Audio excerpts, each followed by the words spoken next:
Welcome. റഹ്മാനാണ്. Anti എമറ്റിക്സ് video സീരീസിൽ anti എമറ്റിക്സ് ഛർദിലിനെതിരെയുള്ള മരുന്നുകളുടെ ഈ സീരീസിൽ ഈ വീഡിയോയിൽ നമ്മൾ ഛർദിലിനെതിരെ ഉപയോഗിക്കുന്ന രണ്ട് തരം മരുന്നുകളെ കുറിച്ചിട്ടാണ് പറയുന്നത്. രണ്ട് ഗ്രൂപ്പ് മരുന്ന്. പ്രധാനമായും ഈ ഗ്രൂപ്പ് മരുന്നുകൾ ചിലതരം സിക്നസ്, അതായത് മോഷൻ സിക്നസ് ആകാം, അല്ലെങ്കിൽ സീ സിക്നസ്, മോർണിംഗ് സിക്നസ്, ഇങ്ങനെയുള്ള സിക്നസ് രീതിയിലുള്ള ഛർദിലിനെതിരെ ഉപയോഗിക്കുന്ന മരുന്നുകളാണ്. ആൻഡ് ഈ മരുന്നുകൾക്ക് മിക്കവാറും തന്നെ കീമോതെറാപ്പി ഇൻഡ്യൂസ് നൗസിയ വോമിറ്റിംഗ്, അതിനകത്ത് കാര്യമായ പ്രയോജനം മിക്ക മരുന്നുകൾക്കുമില്ല, ചില മരുന്നുകൾക്ക് മാത്രമേ ഉള്ളൂ. ആൻഡ് ഇതിൽ ഒരു വിഭാഗം മരുന്ന് എന്ന് പറയുന്നത് ആന്റി കോളിനർജിക്സ് ആണ്. കോളിനർജിക്സ് വിഭാഗം മരുന്നുകൾ നമ്മൾ അവയെ ഹയോസിൻ ആണ് ഒരു പ്രധാനപ്പെട്ട എക്സാമ്പിൾ. ഹയോസിനെ സ്കോപോലമീൻ എന്നും നമ്മൾ വിളിക്കും. മറ്റൊരു മരുന്ന് ഡൈസൈക്ലോമിൻ ആണ്, ഡൈസൈക്ലോമിൻ എന്ന് പറഞ്ഞു. സോ ഇത് രണ്ടുമാണ് ആന്റി കോളിനർജിക് മരുന്നുകൾ. രണ്ടാമത്തെ ഗ്രൂപ്പ് എന്ന് പറയുന്നത് അത് ആന്റി ഹിസ്റ്റമിനിക് ആണ്. ആന്റി ഹിസ്റ്റമിൻസ് വിഭാഗം മരുന്നുകളാണ്. And H1 anti histamine blocker ആണ്, ഫസ്റ്റ് ജനറേഷൻ ആണ് എല്ലാം തന്നെ. ആൻഡ് ഇതിലെ ഫേമസ് മരുന്നുകൾ ഒന്ന് ഡൈഫെൻഹൈഡ്രമിൻ ആണ്. ഡൈഫെൻഹൈഡ്രമിൻ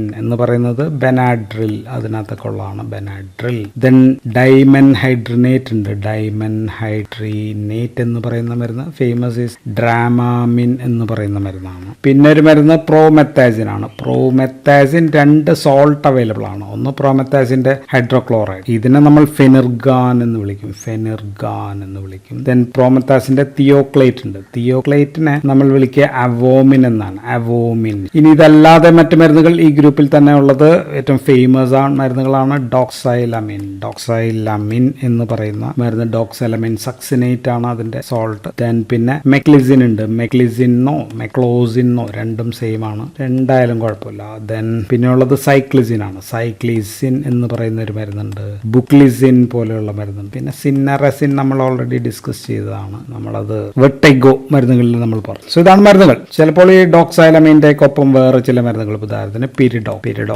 പിരിഡോക്സാൽ എന്നൊക്കെ പറഞ്ഞാൽ വൈറ്റമിൻ B6 ആണ്, B6, അല്ലെങ്കിൽ ചിലപ്പോൾ ഫോളിക് ആസിഡ്, അല്ലെങ്കിൽ ചിലപ്പോൾ മെക്കോബാലമിൻ, അങ്ങനെയൊക്കെയുള്ള വൈറ്റമിൻ കോമ്പിനേഷൻസ് കൂടി ചിലപ്പോൾ ഈ മെക്ലോസിൻ, ഡോക്സൈലമിൻ, സൈക്ലിസിൻ ഇങ്ങനെയൊക്കെയുള്ള മരുന്നുകളുടെ കൂടെ ചേർത്ത് വരുന്നത്. നമുക്ക് ആദ്യം എന്തുകൊണ്ടാണ് ഇത്തരം മരുന്നുകൾ, ഈ പറഞ്ഞ മരുന്നുകൾ എന്തുകൊണ്ടാണ് ഇത്തരം സിക്നസ് കണ്ടീഷനിൽ ഉപയോഗിക്കുന്നത് നോക്കാം. സോ നമ്മുടെ തലച്ചോറിലെ, തലച്ചോറ് എന്ന് പറയുന്നത് നമ്മുടെ ബ്രെയിൻ ആണെങ്കിൽ, ബ്രെയിനിന്റെ ഇവിടെ ഏറ്റവും അടിയിലുള്ള ഭാഗം നമ്മൾ മെഡുല്ല എന്നാണ് വിളിക്കുക. മെഡുല്ലയുടെ അത് കുറച്ച് ഭാഗങ്ങൾ ബ്ലഡ് ബ്രെയിൻ ബാരിയറിന് പുറത്തുണ്ട്. സോ ഇവിടെയാണ് വോമിറ്റിംഗ് സെന്റർ എന്ന് പറയുന്ന ഷർദിൽ ഏരിയ. ആൻഡ് ഈ വോമിറ്റിംഗ് ഏരിയ സെന്ററിന്റെ പ്രധാനപ്പെട്ട ഭാഗങ്ങൾ ചിലതാണ് ഏരിയ പോസ്ട്രീമ എന്ന് വിളിക്കും. Then chemo receptor trigger zone, CTS, nucleus tractus solitarius. So ഇങ്ങനെയൊക്കെ പല ഏരിയകൾ ചേർന്നിട്ടാണ് വോമിറ്റിംഗ് സെന്റർ എന്ന് പറയാം. സോ നമ്മുടെ തലച്ചോറിൽ നിന്ന് ഇതിനെ സ്റ്റിമുലേറ്റ് ചെയ്യാം. ദെൻ നമ്മുടെ വയറ്റിൽ നിന്ന് ഇതിനെ സ്റ്റിമുലേറ്റ് ചെയ്യാം. നമ്മുടെ ചെവി ഉണ്ടെങ്കിൽ ചെവിയിൽ നിന്നൊക്കെ ഈ ഭാഗത്തേക്ക് ഉത്തേജനം വരുമ്പോഴാണ്, ഈ വോമിറ്റിംഗ് സെന്ററിൽ ഉത്തേജനം വരുമ്പോഴാണ് ഛർദിൽ ഉണ്ടാവുക. ആൻഡ് ഇത് നമ്മൾ വിശദമായിട്ട് നൗസിയ വോമിറ്റിംഗ് എന്ന് പറഞ്ഞ ആദ്യത്തെ വീഡിയോ, ഈ ഗ്രൂപ്പ് സീരീസിലെ ആദ്യത്തെ നൗസിയ വോമിറ്റിംഗ് ഫിസിയോളജി നമ്മൾ പറഞ്ഞ. സോ ചില സിഗ്നലുകൾ ബ്രെയിൻ്റെ കോർട്ടക്സിൽ നിന്ന് വരുന്നുണ്ട്. സോ അമിതമായ ഉത്കണ്ഠയ്ക്ക് നമ്മൾ ആങ്സൈറ്റി എന്ന് വിളിക്കും. ആങ്സൈറ്റി, ഫിയർ, ടെൻഷൻ ഒക്കെ ഉണ്ടാകുമ്പോൾ ആങ്സൈറ്റി റിലേറ്റഡ് ആയിട്ട് ഈ ഉത്തേജിക്കപ്പെട്ട് ചിലപ്പോൾ ഛർദിലുണ്ട്. ഇതിനെ, ഇങ്ങനെയുള്ള ഛർദിലിനെ നമ്മൾ ആന്റിസിപ്പേറ്ററി വോമിറ്റിംഗ് എന്നാണ് വിളിക്കുന്നത്, ആന്റിസിപ്പേറ്ററി വോമിറ്റ്. സോ ഇത് ഒരു തരം വോമിറ്റിംഗ് ആണ്. സോ ഇത്തരം ഛർദിലുകൾക്ക് നമ്മുടെ ആങ്സൈറ്റി കുറയ്ക്കുന്ന തരം മരുന്നുകൾ നമുക്കറിയാവുന്നത് ആങ്സിയോലിറ്റിക് ബെൻസോഡയസിപ്പിൻസ് ആണ്. ബെൻസോഡയസിപ്പിൻസ് വിഭാഗം മരുന്നുകൾ, ഉദാഹരണം ഡയാസിപ്പാം എന്ന് പറയുന്ന ഒരു മരുന്ന് ബെൻസോഡയസിപ്പാം. അത് പ്രവർത്തിക്കുന്നത് ഗാബ എ ആണ്. നമ്മൾ ഡയസിപ്പാമിനെ കുറിച്ചിട്ട് പറഞ്ഞിട്ടുണ്ട്. സോ ഇതിന്റെ ഉത്തേജനം കുറയ്ക്കുമ്പോൾ ഈ ഭാഗങ്ങൾ ഉത്തേജനം കുറയും, നമ്മൾ ഉറങ്ങിയും പോകും, ഛർദിലും പോകും, എല്ലാം പോകും. സോ അങ്ങനെ പ്രവർത്തിക്കുന്ന ഒരു മരുന്നുകളുണ്ട്. സോ ഇതിനെ കുറിച്ച് നമ്മൾ ഡിസ്കസ് ചെയ്യുന്നില്ല. ഇതാണ് ഒരു വിഭാഗം മരുന്നുകൾ. ഇനി നമ്മുടെ ശരീരം ചലിക്കുമ്പോൾ നമ്മുടെ ബാലൻസ് ഓർ ഇക്വിലിബ്രിയം, ഇതൊക്കെ നിയന്ത്രിക്കാൻ ചുമതലപ്പെട്ട ആൾക്കാർ എന്ന് വെച്ചാൽ നമ്മുടെ ഒരു ഓർഗൻ എന്ന് വെച്ചാൽ നമ്മുടെ ചെവിയാണ്. ഈ ചെവിയുടെ അകത്ത്, ഇന്റേണൽ ചെവി, അതിനകത്ത് വെസ്റ്റിബുലാർ അപ്പാരറ്റസ് എന്ന് പറയുന്ന ഭാഗം, ഇത് നമ്മുടെ ചെവി ഞാനെന്ന് വരയ്ക്കും. ഇത് നമ്മുടെ ചെവിയുടെ കേൾവിയുള്ള ഭാഗമാണ്. ആൻഡ് ഇതിന് മുകളിൽ ഇങ്ങനെ യൂട്രിക്കിൾ സൈക്കിൾ എന്നൊക്കെ പറഞ്ഞിട്ട് ഇവിടെയാണ് ഈ വെസ്റ്റിബുലാർ അപ്പാരറ്റസ് എന്ന് പറയുന്ന ഭാഗം. ആൻഡ് ഈ വെസ്റ്റിബുലാർ അപ്പാരറ്റസിനകത്ത് ഇവിടെ 3 സെമി സർക്കുലർ കനാൽസ് ഉണ്ട്. ഇങ്ങനെ ഒരു canal, 3 right angle to each other ആയിട്ട് ഇങ്ങനെ ഇരിക്കുന്ന 3 സെമി സർക്കുലർ കനാൽസ് ആണ്. ആൻഡ് ഇതിനകത്ത് എൻഡോലിംഫ് ഉണ്ട്, പെരിലിംഫ്, അങ്ങനെയൊക്കെയുള്ള ഫ്ലൂയിഡ്, ഏറ്റവും അകത്ത് എൻഡോലിംഫ്. ആൻഡ് നമ്മൾ ചലിക്കുമ്പോൾ, നമ്മൾ യാത്രയൊക്കെ ചെയ്യുമ്പോഴത്തേക്കും ഇതിനകത്തുള്ള എൻഡോലിംഫ് ഇങ്ങനെ എന്താ പറയുക, ഫ്ലൂയിഡ് ചലിക്കും. സോ ചലിക്കുമ്പോൾ ഇതിന്റെ അവിടെയുള്ള ഹെയർ സെൽസ് എന്ന് പറയുന്ന ഹെയർ സെൽ, സോ ഈ സെൽസിനകത്ത് ഇതിന്റെ ഈ പ്രകമ്പനം അല്ലെങ്കിൽ ചലനം രേഖപ്പെടും, അല്ലെങ്കിൽ അതിനെ ഉത്തേജിപ്പിക്കും, എക്സൈറ്റ് ചെയ്യും എന്ന്. സോ അപ്പോൾ ഈ വിവരങ്ങൾ നമ്മുടെ തലച്ചോറിലേക്ക് അറിയിക്കണം. തലച്ചോറിലേക്ക് അറിയിക്കുക എന്ന് പറയുന്നത് വെസ്റ്റിബുലാർ നെർവ് നെർവ് വഴിയാണ് vestibular nerve. And vestibular nerve vestibular nuclei എന്ന് പറയുന്ന ഭാഗത്ത് ബ്രെയിൻ്റെ ഒരു ഭാഗത്ത് അവസാനിക്കും. ആൻഡ് ഇവിടെ നിന്ന് പല സ്ഥലത്തേക്കും ഇൻഫർമേഷൻ പോകുന്നുണ്ട്. ഒന്ന് സെറിബെല്ലത്തിലേക്കാണ്, സെറിബെല്ലം അങ്ങോട്ടേക്ക് പോകുന്നുണ്ട്. സെറിബെല്ലമാണ് നമ്മുടെ മസിൽ അല്ലെങ്കിൽ ബാലൻസിനെയൊക്കെ നിയന്ത്രിക്കുന്ന ഒരു ഏരിയ. ദെൻ പിന്നെ പോകുന്നത് ആണ് നമ്മൾ നേരത്തെ പറഞ്ഞ ഈ വോമിറ്റിംഗ് സെന്ററിലേക്കും പോകും, ഒരു കണക്ഷൻ വോമിറ്റിംഗ് സെന്ററിലേക്ക്. സോ ചലിക്കുമ്പോൾ, യാത്ര ചെയ്യുമ്പോൾ അല്ലെങ്കിൽ ചുരം കയറുമ്പോഴൊക്കെ ഇത് ഉത്തേജിക്കപ്പെടും. ഇവിടെയുള്ള ഹെയർ സെൽസ് ഉത്തേജിപ്പിക്കപ്പെട്ട് വിവരങ്ങൾ ഇങ്ങനെ അറിയിച്ചുണ്ട്. പക്ഷെ നമ്മുടെ കണ്ണിൽ നിന്നുള്ള വിവരങ്ങൾ നമ്മൾ യാത്ര ചെയ്യുന്ന പോലെ ആയിട്ടില്ല. ആൻഡ് ചലിക്കുമ്പോൾ സാധാരണ രീതിയിൽ നമ്മുടെ ജോയിന്റ്സ് പ്രൊപ്രിയോസെപ്റ്റേഴ്സ് അല്ലെങ്കിൽ അവിടെയുള്ള റിസെപ്റ്റേഴ്സ് ആണ് പ്രൊപ്രിയോസ്, അവിടെ നിന്നും വിവരങ്ങൾ വരണമല്ല, നമ്മൾ ചലിക്കുകയാണ്. പക്ഷെ അവിടെ നിന്ന് വിവരങ്ങൾ വരുന്നുണ്ടോ, നമ്മൾ വെറുതെ വണ്ടിക്കകത്തിരിക്കുക. സോ ആ വിവരങ്ങളും ഈ വിവരങ്ങളും തമ്മിലൊന്നും ഒത്തുപോകാതെ വരും. സോ വണ്ടിയിൽ യാത്ര ചെയ്യുമ്പോൾ ഈ വിവരങ്ങൾ തമ്മിൽ ഒരു പൊരുത്തമില്ലായ്മ വരുമ്പോൾ ചെവിയിൽ നിന്നുള്ള വിവരങ്ങൾ ചലിക്കുന്നു എന്ന് പറയുമ്പോഴത്തേക്കും ആൻഡ് ഇത് മൂലം വോമിറ്റിംഗ് സെന്റർ ആക്ടിവേറ്റഡ് ആണ്. സോ ഈ ഭാഗം ഉത്തേജിക്കപ്പെടും. സോ അപ്പോൾ ഇവിടെ ചെവിയിലും സെറിബെല്ലത്തിലും വോമിറ്റിംഗ് സെന്ററിലും എല്ലാം ഇവിടെ നിന്ന് റിലീസ് ചെയ്യുന്ന 2 ന്യൂറോ ട്രാൻസ്മിറ്റേഴ്സ്. ആൻഡ് അതിൽ ഒരെണ്ണം ആസിറ്റൈൽ കൊളീൻ, രണ്ടാമത്തത് ഹിസ്റ്റമിൻ. സോ അപ്പോൾ നമുക്ക് ഈ ആസിറ്റൈൽ കൊളീൻ പ്രവർത്തിക്കുന്നത് നമുക്കറിയാം, പലതരം റിസപ്റ്റർ ഉണ്ട്. അതിൽ M1 റിസപ്റ്റർ ആണ്, ചെവിയിലുണ്ട് ആൻഡ് വോമിറ്റിംഗ് സെന്ററിലും ഉണ്ട്. ആൻഡ് ഹിസ്റ്റമിൻ പ്രവർത്തിക്കുന്നത് H1 റിസപ്റ്റർ ആണ്, ഇത് ചെവിയിലുണ്ട്.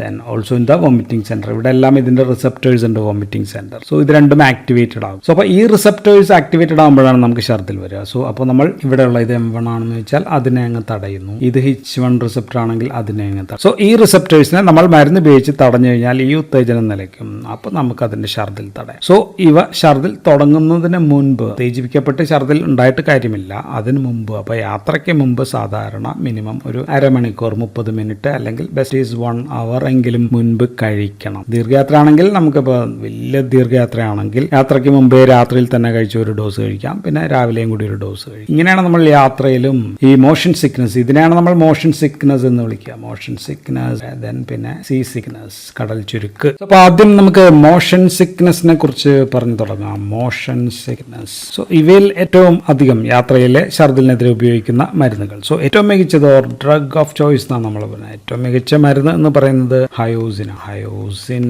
ഓർ അതിനെ നമ്മൾ സ്കോപോലാമിൻ എന്നാണ് നമ്മൾ പറയുന്നത്. സോ ഇതെന്താണെന്ന് പറഞ്ഞത്, ഇത് ആന്റി കോളിനർജിക് മരുന്നാണ്. ആന്റി കോളിനർജിക് എന്ന് പറയുമ്പോൾ M1 റിസപ്റ്റർ, മസ്കാർനിക് M1 റിസപ്റ്ററിനെ തടയുന്ന, ബ്ലോക്ക് ചെയ്യുന്ന മരുന്ന്. ഹയോസിൻ അട്രോപ്പിൻ പോലെയുള്ള മരുന്നാണ്. അട്രോപ്പിൻ CNS സ്റ്റിമുലന്റ് ആണെങ്കിൽ ഇത് CNS ഡിപ്രസന്റ് മരുന്നാണ്. അപ്പോൾ കുറച്ച് ഉറക്കവും അങ്ങനത്തെ ക്ഷീണമൊക്കെ. സാധാരണ രീതിയിൽ 0.2 to 0.4 മില്ലിഗ്രാം ഇങ്ങനെയാണ് നമ്മൾ ഇതിന്റെ ഡോസ്. ഗുളികയായിട്ട് കഴിക്കുകയാണെങ്കിൽ ഇത് ഇഞ്ചക്ഷനുമായിട്ട് അവൈലബിൾ ആണ്. ദെൻ ചവച്ച് നമുക്ക് കഴിക്കാവുന്ന മരുന്നും ഇപ്പോൾ പല രാജ്യങ്ങളിലും അവൈലബിൾ ആണ്. പക്ഷേ യാത്രയിലെ ഛർദിൽ തടയാൻ നമ്മൾ ഇത് ഉപയോഗിക്കുന്നത് ഏത് രീതിയിലാണെന്ന് ചോദിച്ചാൽ the best is as transdermal patch ആയിട്ടാണ് നമ്മൾ ഇത് ഉപയോഗിക്കുക. ട്രാൻസ്ഡെർമൽ പാച്ച് എവിടെയാണോ നമ്മൾ ഒട്ടിക്കുക എന്ന് വെച്ചാൽ ഇത് ചെവിയാണെങ്കിൽ ഇത് ചെവിയുടെ പിറകിൽ, ഇതിന്റെ പിറകിൽ ആ മുടിയില്ലാത്ത ഭാഗം, മുടി കഴിഞ്ഞിട്ട് ചെവിയായിട്ട് ഇടയിലുള്ള ആ ഭാഗത്ത്, അവിടെ പിറകിൽ TD പാച്ചസ് നമുക്ക് ഒട്ടിച്ചു വെക്കാനായിട്ട് പറ്റും. ആൻഡ് 72 മണിക്കൂർ നേരം ഫലം കിട്ടും. സോ ഒരു പാച്ച് അങ്ങ് വെച്ച് കഴിഞ്ഞാൽ 3 ദിവസത്തേക്ക് 72 മണിക്കൂർ നേരം പ്രവർത്തിക്കും. ദെൻ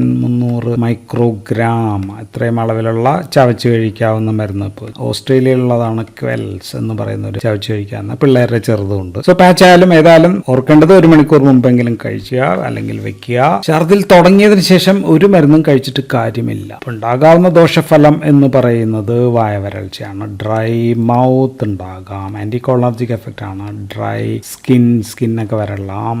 ദെൻ യൂറിനറി റിട്ടൻഷൻ, അതൊക്കെ നമ്മുടെ ആന്റികോളർജിക് സൈഡ് എഫക്ട്സിൽ വരുന്നതാണ്. ബ്ലഡ് വിഷൻ എന്നൊക്കെ നമ്മൾ പറയും. സോ കുട്ടികളിൽ അപ്പോൾ ഏറ്റവും കുറഞ്ഞ അളവിലുള്ളത് 150 മൈക്രോഗ്രാം ഉണ്ടെങ്കിൽ അതായിരിക്കും. ഇനി മോഷൻ സിക്നസിൽ നമുക്ക് ആന്റി ഹിസ്റ്റമിൻസ് ഉപയോഗിക്കാം. സോ ഇത് നമ്മൾ പറഞ്ഞത് ആന്റി കോളിനർജിക് മരുന്ന്. ഇനി ആന്റി ഹിസ്റ്റമിൻ നമ്മൾ ഉപയോഗിക്കുകയാണെങ്കിൽ പ്രധാനപ്പെട്ട മരുന്നുകൾ ഒന്ന് ഡൈഫെൻഹൈഡ്രമിൻ ആണ്. ഡൈഫെൻഹൈഡ്രമിന്റെ പേര് ബെനാഡ്രിൽ എന്നാണ്. ബെനാഡ്രിൽ ടാബ്ലറ്റും ഒക്കെ ആയിട്ട് അവൈലബിൾ ആണ്. ദെൻ ഡൈമെൻഹൈഡ്രിനേറ്റ് ഉണ്ട്. ഡൈമെൻഹൈഡ്രിനേറ്റ് അല്ലെങ്കിൽ അതിന്റെ പേര് ഡ്രാമാമിൻ.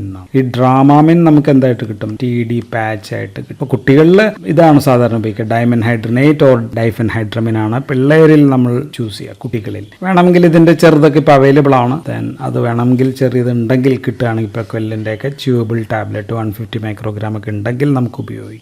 അല്ലെങ്കിൽ ഈ ഡൈമെൻഹൈഡ്രിനേറ്റിന്റെ പാച്ച് നമുക്ക് ഉപയോഗിക്കാം. സോ രണ്ട് മരുന്നും ആന്റിഹിസ്റ്റമിൻ ആണ്. ആന്റിഹിസ്റ്റമിൻ തന്നെ ഫസ്റ്റ് ജനറേഷൻ ആന്റിഹിസ്റ്റമിൻ ആണ്. അതുകൊണ്ട് നല്ലതായിട്ട് ഉറക്കം ഉണ്ടാക്കും. So this drug will produce sleep. And മറ്റേ ആന്റിഹിസ്റ്റമിന്റെ എല്ലാ ആക്ഷൻ ഉണ്ട്. നമ്മളിത് ആന്റിഹിസ്റ്റമിൻ വിറ്റമിൻസ് എന്നുള്ള വീഡിയോയിൽ നമ്മൾ ഡിസ്കസ് ചെയ്തിട്ടുള്ളത്. വലിയ ആൾക്കാരിൽ പ്രത്യേകിച്ച് ഈ മരുന്നുകൾ ഉപയോഗിച്ചിട്ട് വാഹനങ്ങൾ ഓടിക്കുക അല്ലെങ്കിൽ സൂക്ഷ്മ ശ്രദ്ധ വേണ്ടുന്ന ജോലികളൊന്നും ചെയ്യരുത്. കാരണം ഇത് തന്നെയാണ്, ഉറക്കം ഉണ്ടാകും. ഇനി ഇതേപോലെ യാത്രയിലെ ഛർദിലിനെതിരെ, മോഷൻ സിക്നസിനെതിരെ അല്ലെങ്കിൽ ഈവൻ സീ സിക്നസിനെതിരെയൊക്കെ ഉപയോഗിക്കുന്ന വേറൊരു ആന്റി ഹിസ്റ്റമിൻ ആണ്. ഇതും ആന്റി ഹിസ്റ്റമിൻ തന്നെയാണ്. ആൻഡ് ഈ മരുന്നിന്റെ പേരാണ് പ്രോമെത്താസിൻ. പ്രോമെത്താസിൻ എന്ന് പറയുന്ന മരുന്ന്. ആൻഡ് പ്രോമെത്താസിൻ രണ്ട് തരമുണ്ട്. പ്രോമെത്താസിന്റെ സോൾട്ട് അനുസരിച്ച് പ്രോമെത്താസിൻ ഹൈഡ്രോക്ലോറൈഡ് ഉണ്ട്. ഇതിനെ നമ്മൾ ഫിനർഗാൻ എന്നാണ് ഫേമസ് പേര്, ഫിനർഗാൻ. ആൻഡ് പ്രോമെത്താസിന്റെ തിയോക്ലേറ്റ് എന്ന് പറയുന്ന ഒരു സോൾട്ട് ഉണ്ട്. ഇതിന്റെ ഫേമസ് പേരാണ് അവോമിൻ 25 എന്നൊക്കെ പറയും. 25 മില്ലിഗ്രാമിന്റെ ടാബ്ലറ്റ് ആയിട്ട്. ആൻഡ് അവോമിൻ എന്ന പേര് ലഭിക്കുന്നതാണ് ഈ ഭയങ്കരമായിട്ട് മാർക്കറ്റ് ചെയ്യുന്ന യാത്രയിലെ ഛർദിക്കെതിരെ ഉപയോഗിക്കാം എന്നൊക്കെ പറഞ്ഞിട്ട് ഭയങ്കര വേൾഡ് മാർക്കറ്റ് ചെയ്യുന്ന മരുന്നാണ്. സോ ഇത് രണ്ടും ഫിനോതൈസിൻ ആണ്. ഇത് ഫിനർഗാൻ, ഇത് അവോമിൻ. ആൻഡ് രണ്ടിനും ആന്റി ഹിസ്റ്റമിനിക് ആണെന്ന് പറഞ്ഞു. സോ ആന്റി ഹിസ്റ്റമിനിക് ആക്ഷൻസ് ഒക്കെ കൂടാതെ ദെൻ ആന്റി കോളിനർജിക് ആക്ഷൻ കൂടിയാണ്. സോ മറ്റേതിനൊക്കെ കുറച്ച് ആന്റി കോളിനർജിക് ഉണ്ട്, പക്ഷേ ഇതിന് കുറച്ചും കൂടി കൂടുതലുണ്ട്. ദെൻ ഈ മരുന്നിന്റെ പ്രത്യേക വേറൊരു ആക്ഷൻ എന്ന് പറയുന്നത് ഡോപ്പമിൻ എതിരായിട്ടുള്ള ആക്ഷൻ. ഡോപ്പമിനെതിരെ വിരുദ്ധ പ്രവർത്തനം കൂടി ഉള്ള ഒരു മരുന്നാണ്. ഇപ്പോൾ അങ്ങനെ ഉള്ളത് കൊണ്ട് കുട്ടികളിൽ നമ്മൾ സാധാരണ കൊടുക്കുക 10 വയസ്സിൽ താഴെ അല്ലെങ്കിൽ 10 to 12 വയസ്സിൽ താഴെ എന്ന് നമ്മൾ ഇത് കുട്ടികളിൽ ഒഴിവാക്കുക. ആൻഡ് ഓൾസോ ഗർഭിണികളിലും ഈ മരുന്ന് കൊടുക്കാറില്ല. അപ്പോൾ കുട്ടികളിലാണെങ്കിൽ നമുക്ക് ഡ്രാമാമിൻ കൊടുക്കാം, ഡൈഫെൻഹൈഡ്രമിൻ കൊടുക്കാം, അല്ലെങ്കിൽ സ്കോപ്പോളമിന്റെ ചെറിയ ഡോസ് ഉള്ളത് ഏതെങ്കിലും ഉണ്ടെങ്കിൽ കൊടുക്കാം. പാച്ച് ആയിരിക്കും നല്ലത്. ആൻഡ് ഈ മരുന്നിന് ഡോപ്പമിൻ വിരുദ്ധ പ്രവർത്തനം ഉള്ളത് മൂലം സോ വേറെ ഛർദിൽ മരുന്നുണ്ട്. അത് നമ്മൾ വീണ്ടും ഡിസ്കസ് ചെയ്യും. മെറ്റോക്ലോപ്രോമൈഡ് എന്ന് പറയുന്ന ഒരു മരുന്നുണ്ട്. ആൻഡ് ഇതിന്റെ ചില ദോഷങ്ങൾ ഇത് കട്ട് ചെയ്യും അല്ലെങ്കിൽ ക്യാൻസൽ ചെയ്യും. ഇതിന് ഡോപ്പമിൻ വിരുദ്ധ ഫലമുണ്ട്, ഇത് ഡോപ്പമിൻ അഗോണിസ്റ്റ് ഫലം ഉള്ളത് കൊണ്ട് അങ്ങനെയുള്ള ദോഷഫലങ്ങൾ തടയാൻ പറ്റുന്നുണ്ട്. രണ്ടിനും ഛർദിലിനുള്ള എഫക്റ്റും ഉണ്ട്, രണ്ടും ഛർദിലിനെതിരെ പ്രവർത്തിക്കുന്നതും ഉണ്ട്. രണ്ടും കൂടി ചേർത്ത് കഴിഞ്ഞാൽ ആന്റി എമറ്റിക് ആയിട്ട് സ്ട്രോങ് ആയിട്ടുള്ള ഒരു ആന്റി എമറ്റിക് ആയിട്ട് കൂടി ഫലമുള്ളൂ. അപ്പോൾ അതിൽ നമ്മൾ ഉപയോഗിക്കാൻ മിക്കവാറും ഫെനർഗാൻ ആണ്, അവോമിൻ അല്ല. ഫെനർഗാൻ എന്ന് പറയുന്ന മരുന്നും മെറ്റോക്ലോപ്രോമൈഡും ചേർത്ത് കഴിഞ്ഞാൽ നമുക്ക് ഉപയോഗിക്കാവുന്നത് കീമോതെറാപ്പി ഇൻഡ്യൂസ് നൗസിയ ആൻഡ് വോമിറ്റിംഗിൽ. പണ്ടൊക്കെ നേരത്തെയൊക്കെ ഇതൊക്കെയായിരുന്നു ഉപയോഗിച്ചുകൊണ്ടിരുന്നത്. ഇപ്പോൾ നമുക്ക് 5T3 ആന്റഗോണിസ്റ്റ് നമുക്കറിയാം, സെട്രോൺസ് ഉണ്ട്, ദെൻ പിറ്റൻസ്, ന്യൂറോകൈനിൻ റിസപ്റ്റർ ബ്ലോക്കേഴ്സ്. സോ അങ്ങനെയൊക്കെയുള്ള പിറ്റൻസ് ഒക്കെ ഉള്ളതുകൊണ്ട് ഇപ്പം അത് ഉപയോഗിക്കുന്നില്ല, എങ്കിലും നമുക്കിത് വേണമെങ്കിൽ ഉപയോഗിക്കാം. ആൻഡ് പ്രോമെത്താസിൻ ഞാൻ പറഞ്ഞു കുട്ടികൾ, ചിൽഡ്രൻ നമ്മൾ ഉപയോഗിക്കുന്നില്ല. ആൻഡ് ഓൾസോ ഇൻ പ്രഗ്നൻസിയിലും പ്രോമെത്താസിൻ എന്ന് പറയുന്ന മരുന്ന് നമുക്ക് ഉപയോഗിക്കാൻ പറ്റില്ല. ഇനി വേറെ മരുന്നുണ്ട്, അതിന്റെ പേര് മെക്ലിസിൻ എന്നാണ്. മെക്ലിസിൻ എന്നും വിളിക്കാം, അല്ലെങ്കിൽ മെക്ലോസിൻ എന്ന് പറഞ്ഞാലും സെയിം ആണ്, മെക്ലോസിൻ ഓർ മെക്ലിസിൻ. സോ ഇത് ആന്റി കോളിനർജിക് ആക്ഷൻ കുറവാണ്, ഉണ്ട് എങ്കിലും കുറവാണ്. ആൻഡ് ഉറക്കം ലെസ് സെഡേറ്റീവ് ആണ്, ഉറക്കവും കുറച്ച് കുറവാണ്. പക്ഷെ ഇതിന്റെ ഒരു ഗുണം ലോങ്ങർ ആക്ടിംഗ് ആണ്. ലോങ്ങർ ആക്ടിംഗ് എന്ന് വെച്ചാൽ 24 മണിക്കൂർ. പ്രൊമെത്താസിനൊക്കെ നമുക്ക് 3 നേരമൊക്കെ ചിലപ്പോൾ കൊടുക്കേണ്ടി വരും. സോ ഇതാകുമ്പോൾ അത്രയും നേരം കൊടുക്കേണ്ട 2 നേരമൊക്കെ മാക്സിമം മതിയാകും. സോ ഇതിന്റെ കൂടെ മെക്ലിസിന്റെ ഒപ്പം കഫീൻ ചേർത്ത്, മെക്ലിസിൻ പ്ലസ് കഫീൻ ചേർത്ത് വരുന്നുണ്ട്. Then meclizine plus nicotinic acid, ഒരു വൈറ്റമിൻ ആയിട്ട് വേണമെങ്കിൽ പറയാം നമുക്ക്. Then meclizine plus folic acid, pyridoxine ഒക്കെ ചേർത്ത് വരും. ഇങ്ങനെയും മെക്ലിസിൻ അവൈലബിൾ ആണ്. ഫേമസ് ബ്രാൻഡ് എന്ന് പറയുന്നത് ഡിലിഗാൻ ആണെന്ന് തോന്നുന്നു. ഡിലിഗാൻ എന്ന് പറയുന്ന ഒരു ബ്രാൻഡാണ് ഫേമസ്. സോ ഇത് അധികം ഉപയോഗിക്കുന്നത് സീ സിക്നസിൽ. അപ്പോൾ ബെസ്റ്റ് എന്ന് പറയുന്നത് ഇപ്പോൾ നമ്മൾ പറയുന്നത് മെക്ലിസിൻ ആണ്. മെക്ലിസിൻ അല്ലെങ്കിൽ നമുക്ക് വേറെ മരുന്നുണ്ട്, സൈക്ലിസിൻ ഉണ്ട്. സൈക്ലിസിൻ കൊടുക്കാം, അല്ലെങ്കിൽ നമുക്ക് നേരത്തെ പറഞ്ഞ ഡൈഫെൻഹൈഡ്രമിൻ നമുക്ക് കൊടുക്കാം, സ്കോപ്പോലമിൻ കൊടുക്കാം, ഓർ പ്രോമെത്താസിൻ, അവോമിൻ എന്ന് പറയുന്നതും സീ സിക്നസിന് വേണ്ടി കൊടുക്കുന്ന ഫേമസ് മരുന്ന് തന്നെ. സോ ഇതെല്ലാം നമുക്ക് കൊടുക്കാം, സ്കോപ്പോലമിൻ എല്ലാം നമുക്ക് കൊടുക്കാം. സോ ഇത്രയും മരുന്നുകളാണ് യാത്രയിലെ ഛർദിൽ ഓർ മോഷൻ സിക്നസിന് നമുക്ക് ഉപയോഗിക്കാൻ പറ്റുന്നത്. സോ ബെസ്റ്റ് നമ്മൾ പറഞ്ഞത് യാത്രയിൽ, നമ്മുടെ സാധാരണ യാത്രയിൽ ഏറ്റവും നല്ലത് സ്കോപ്പോലമിൻ TD പാച്ചസ് ആണ് നമ്മൾ പറഞ്ഞു. കുട്ടികളിലാണെങ്കിൽ ഡൈഫെൻഹൈഡ്രമിനോ ഡൈമെൻഹൈഡ്രനേറ്റോ അതൊക്കെ ആയിരിക്കും നല്ലത് എന്ന് നമ്മൾ പറഞ്ഞു. കടൽ ചുരുക്കിനാണെങ്കിൽ കൂടുതൽ മെക്ലിസിനൊക്കെ ഉപയോഗപ്പെടുത്താറ്. പിന്നെ നമുക്ക് അടുത്ത പറയേണ്ടത് മോർണിംഗ് സിക്നസ് ആണ്. മോർണിംഗ് സിക്നസ് എന്ന് പറയുമ്പോൾ ഗർഭാവസ്ഥയിൽ പ്രഗ്നൻസിയിൽ വരുന്നതാണ്. പ്രഗ്നൻസിയിൽ ആദ്യത്തെ ഒരു 12 വീക്സ് വരെയൊക്കെ വന്നേക്കാം. ആദ്യത്തെ ഒരു 12 വീക്സ് ആണ് പ്രധാനപ്പെട്ട പ്രശ്നം. സോ രാവിലെ, പ്രധാനമായിട്ട് രാവിലെ ഉണ്ടാവുന്ന ഛർദിയാണ്. ഗർഭിണികളിലെ രാവിലെ ഉണ്ടാവുന്ന ഛർദിയാണ് നമ്മൾ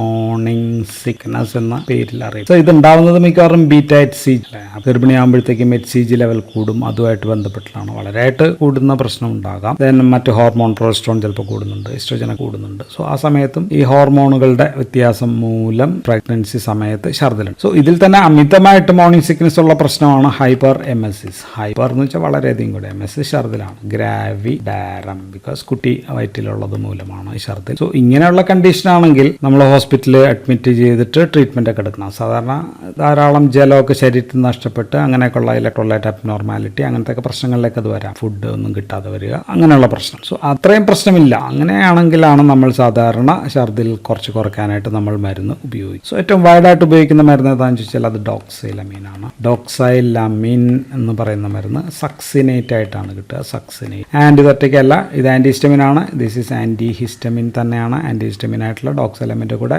വൈറ്റമിൻ B6 B6 നമ്മൾ പിരിഡോക്സിൻ എന്ന് വിളിക്കും, അല്ലെങ്കിൽ പിരിഡോക്സാൾ എന്നൊക്കെ പറയാം. എന്തായാലും വൈറ്റമിൻ B6 കൂടി ചേർത്ത് പല രീതിയിൽ വരുന്ന മരുന്നാണ്. So this the number 1 choice. ഇന്ത്യയിൽ ഇതാണ് ഏറ്റവും, ഇത് വർഷങ്ങളായിട്ട് അവൈലബിൾ ആണ്. 1950കളോ 70കളോ മുതലൊക്കെ ലഭ്യമായിരുന്ന മരുന്നാണ്. അമേരിക്കയിൽ വേറൊരു മരുന്നും കൂടി ചേർത്തിട്ടാണ് ഈ വന്നുകൊണ്ടിരുന്നത്. പിന്നെ അവരത് മാറ്റി. എങ്കിലും ഡോക്സൈലമീൻ കുറച്ച് നാൾ കഴിഞ്ഞപ്പോഴത്തേക്കും US ചില പ്രശ്നങ്ങൾ അങ്ങനെയൊക്കെ വന്നു, അത് നിർത്തിയായിരുന്നു. പക്ഷേ this the number 1 and US FDA ഇപ്പോൾ അപ്രൂവ്ഡ് ആണ്. ഈ മരുന്ന് സേഫസ്റ്റ് ഡ്രഗ് ആണ്. ഇപ്പോൾ US വീണ്ടും ഈ മരുന്ന് തിരിച്ചെത്തിയിട്ടുണ്ട്. പക്ഷേ ഇപ്പോഴും UK ഇപ്പോഴും ഇത് ഉപയോഗിക്കുന്നില്ല എന്നുള്ളതുണ്ട്. പക്ഷേ മറ്റ് രാജ്യങ്ങളിലെല്ലാം ഇത് വൈഡായിട്ട് ഉപയോഗിക്കാം. രണ്ട് മരുന്നും ഡോക്സിലമീൻ ആയാലും ഇതായാലും this is pregnancy category A ആണ്. പ്രഗ്നൻസി കാറ്റഗറി A എന്ന് പറയുമ്പോൾ കാറ്റഗറിയിലെ ഏറ്റവും സേഫസ്റ്റ് A ആണ്. So this the most safest drug. ഇതാണ് US FDAയുടെ ഇപ്പോഴത്തെ നിലപാട്. ഏറ്റവും വലിയ ബ്രാൻഡ് എന്ന് പറയുന്നത് ഇന്ത്യയിൽ ഡോക്സിനേറ്റ് ആണ്. വേറെയും ഒരുപാട് ബ്രാൻഡുകൾ ഉണ്ടാകാം. സോ രാത്രി കഴിക്കാം, ഇല്ലെങ്കിൽ രാവിലെ വെറും വയറ്റിൽ കഴിക്കാം.